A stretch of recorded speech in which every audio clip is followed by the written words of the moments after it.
Jadi kalau amal mau dibagi menjadi dua, ada amal ibadah, ada amal non ibadah, ada amal ritual, ada amal non ritual. Amal ritual itu apa? Yaitu setiap perbuatan yang harus disyaratkan mendekati kepada Allah, mendekatkan kepada Allah. Itu berarti amal ibadah. Dan amal yang selain ibadah, ya apapun yang tidak harus diawali dengan niat mendekatkan diri kepada Allah. Ini kalau kita membagi dalam pengertian ibadah itu ibadah yang khusus, pengertian khusus. Tapi kalau ibadah dalam pengertiannya yang umum, yang longgar, ya semua perbuatan yang diridhoi Allah, yang halal itu ibadah. Tapi dalam pengertian khusus yang lebih serius, ibadah adalah setiap amal yang dilakukan dengan diawali dengan niat mendekatkan diri kepada Allah. Sehingga bila tidak diawali dengan niat mendekatkan diri kepada Allah, tidak sah. Seperti sholat. Sholat dan makan, dua-duanya adalah amal. Yang satu wajib, kalau memang sholat wajib ya. Yang satu bisa wajib, bisa tidak. Arti makan itu menjadi wajib ketika kalau dia tidak makan akan jadi sakit, maka makan menjadi wajib. Intinya dua-duanya adalah amal. Yang mana yang disebut ibadah? Sholat. Tapi dalam pengertian yang lebih luas, semua perbuatan yang tidak bertentangan dengan hukum Allah dianggap ibadah. Jadi makan pun bisa menjadi ibadah. Jadi ada dua pengertian. Nah, jual beli ini semuanya masuk dalam perkara amal. Tapi yang perlu diperhatikan, ibadah itu tidak semuanya wajib. Ibadah tidak semuanya wajib. Sholat sunnah, sholat nafilah itu.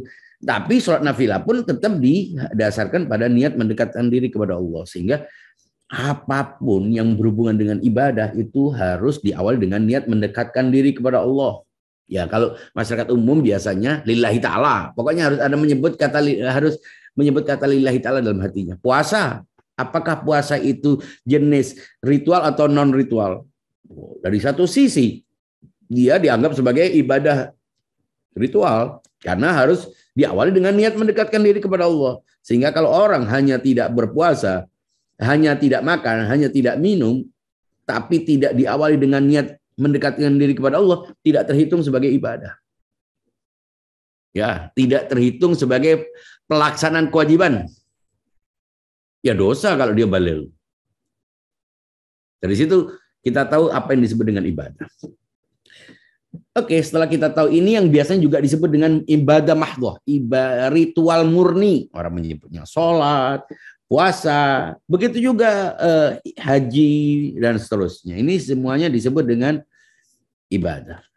Nah, ada yang tidak harus sedekah misalnya. Sedekah ini samakah dengan zakat? Beda. Sedekah itu ya semua kalau kita mau nyumbang, memberi orang, membantu orang tidak batal. Tapi kalau zakat fitrah misalnya, ya itu harus niat mendekatkan diri kepada Allah. Karena bagian dari ibadah. Sama-sama memberi makan, sama-sama memberikan beras, tapi yang satu harus dengan niat ibadah, yang satu hanya niat nyumbang. Karena nyumbang, memberikan, membantu, berderma, dia tidak harus diniati, sehingga tidak batal. Tapi kalau zakat fitrah, iya, tiba-tiba lupa bahwa dia menyumbang, dia misalnya zakat fitrah, orang semua pada memberikan zakat fitrahnya sebagai bagian dari ibadah puasa, tiba-tiba dia meniatkan untuk sedekah. Iya, tidak hitung sebagai zakat fitrah. Gitu.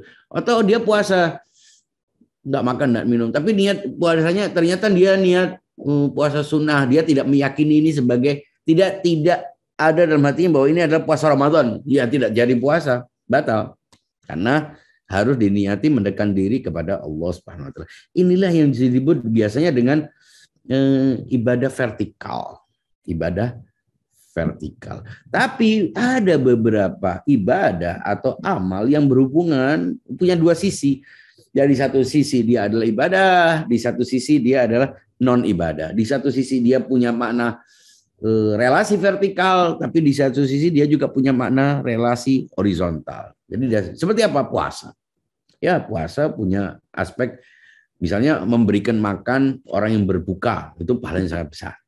Jadi mengajak orang untuk berbuka. Suatu saat ya Kita perlu mengajak orang berbuka, tapi yang diajak berbuka jangan orang yang gampang berbuka, yang sudah tidak ada masalah dengan anggaran, dengan belanja. Yang perlu diajak berbuka adalah orang-orang yang kesulitan. Itu lebih perlu daripada, ya perlu juga, boleh mengajak orang yang hidupnya enak, tetap tidak punya kesulitan. Dia diundang bukan karena dia tidak bisa makan, tapi untuk silaturahmi bagus juga. Tapi kita juga perlu menyediakan orang-orang untuk berbuka di rumah kita untuk orang-orang yang tidak mampu, kalau memang bisa. Atau kalau kita tidak bisa mengajak orang untuk berbuka, ya kita berbagi makanan yang bisa diajak makan untuk, karena pahala mengajak orang berbuka sangat besar. Ini yang disebut dengan amal ibadah dan amal ritual. Di antara amal ritual ini, amal non ritual itu ada yang harus dilakukan dengan tata cara tertentu. Sehingga kalau tidak dilakukan dengan tata cara tertentu, tidak memenuhi syarat-syaratnya, dianggap batal, dianggap tidak sah, dianggap tidak terjadi, seperti hubungan muamalah, jual beli, atau seperti pernikahan. Apakah nikah itu masuk ibadah? Ya, kalau dalam pengertian umum tadi, apapun yang halal, apapun yang dianjurkan Allah itu adalah ibadah. Tapi apakah dia masuk kategori ibadah dalam pengertian khusus? Tidak. Karena dia tidak harus dilakukan dengan niat mendekatkan diri kepada Allah. Tapi dia harus dilakukan dengan tata cara tertentu. Sehingga sebetulnya membacaan Al-Quran, sholawat, atau apapun itu sebetulnya bukan syarat keabsahan. Syarat keabsahannya adalah akad. Syarat keabsahannya adalah pernyataan kontrak qabiltu, itu angkahtu dan qabiltu. Jadi sebetulnya dalam pengertian khusus nikah itu bukan ibadah.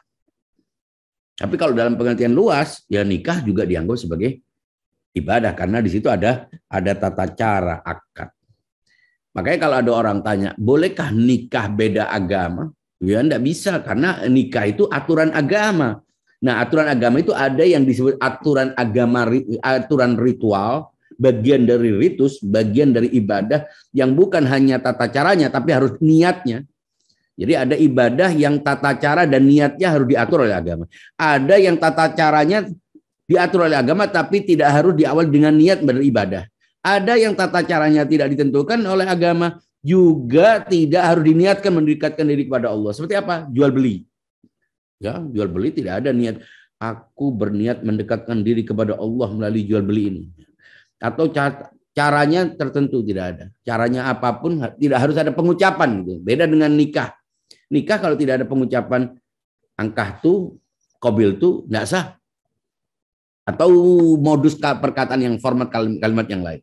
Tapi kalau jual beli tidak harus ada ucapan aku jual, aku beli, tidak ada. Ada yang transaksi model jual beli. Tapi zaman-zaman dulu orang-orang itu saking hati-hatinya itu kadang-kadang menyebut aku jual, aku beli. Meskipun tidak dianjurkan, bukan syarat keabsahan. Nah, nikah tidak harus dengan diniati dengan mendekatkan diri kepada Allah. Tapi dia harus dengan ucapan tertentu yang diatur oleh agama. Sehingga bila tidak terucap, begitu juga perceraian. Harus ada kalimat talaq dan harus ada persyaratan-persyaratan tertentu. Dan ada yang sangat ketat yang namanya ibadah. Inilah yang paling utama. Disebut dengan ibadah atau amal vertikal. Amal vertikal adalah sholat di antara semuanya. Makanya saya katakan pada pertemuan pertama bahwa sholat itu adalah puasa. Karena di dalamnya ada larangan-larangan yang melebihi puasa Ramadan.